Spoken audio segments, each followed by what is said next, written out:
Hello po sa inyong lahat mga ka-crypto. Ako po si Pinoy Crypto Trader at sa video na ito ay atin pong pag-uusapan ang aking technical analysis dito kay Shiba Inu ngayon po March 16 taong 2024. At base po sa aking technical analysis ay patuloy pa rin po ito sa kanyang price correction. Yan. Ang ngayon ay ang posibleng mangyari po rito ay kung hindi po kakayaning pigilan ng support line natin ang pagbagsak ni Shiba Inu.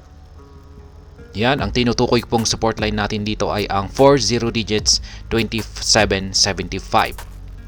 Kung hindi po niya mapipigilan ang pagbagsak ni Shiba Inu ay makakaranas pa ng mas matinding pagbagsak itong si Shiba Inu at babagsak po siya sa susunod na resistance support line natin dito sa 40 digits 1778. Pero kung kakayaning pigilan ng support line natin na 40 digits 2775 ang pagbagsak ni Shiba Inu ay mauuwi po ito sa consolidation or magsa-sideways lamang po siya sa ibabaw nito.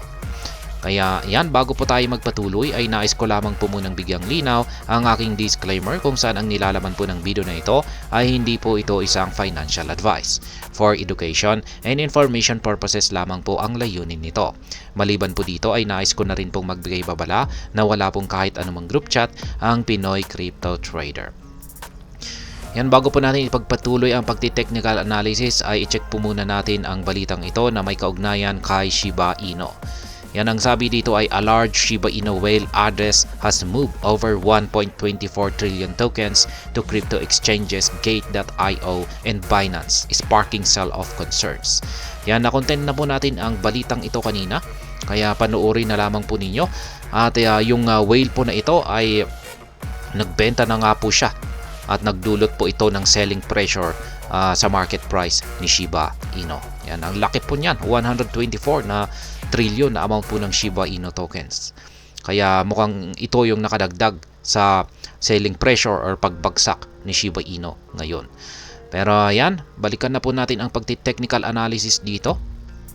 Yung aking technical analysis dito kanina ay gaya ng sinabi ko kanina, kung magkakaroon ito ng breakout, ayan, dito sa ating support line dito, kung mababasag po ito ay magpapatuloy po siya sa kanyang pagbagsak hanggang dito sa sunod na support line natin dito sa 40 digits 1778.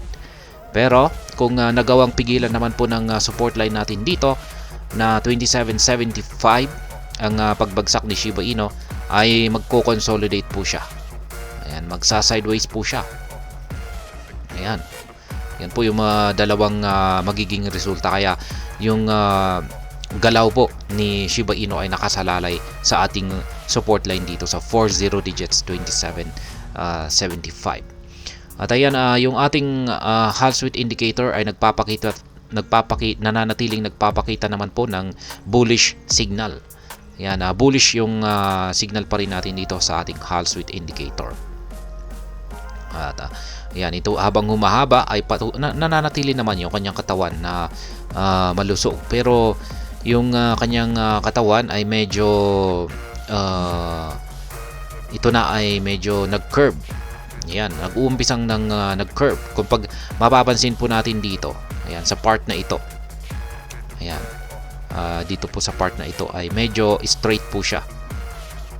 Ayan. Ngayon ay dito ay mukhang bahagyang unti-unti po siyang nag-curve. Ayan. Mapapansin natin na yan, lumiliko po siya. At ito po yung isang sinyales. Yan, isang sinyalis na rin po ito na nagbibigay po ng possible change of trend direction.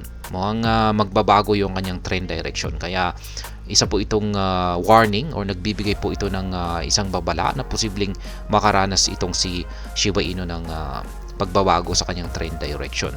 Kaya mula sa pagiging uptrend ay posibleng magiging makaranas ito ng sideways or downtrend.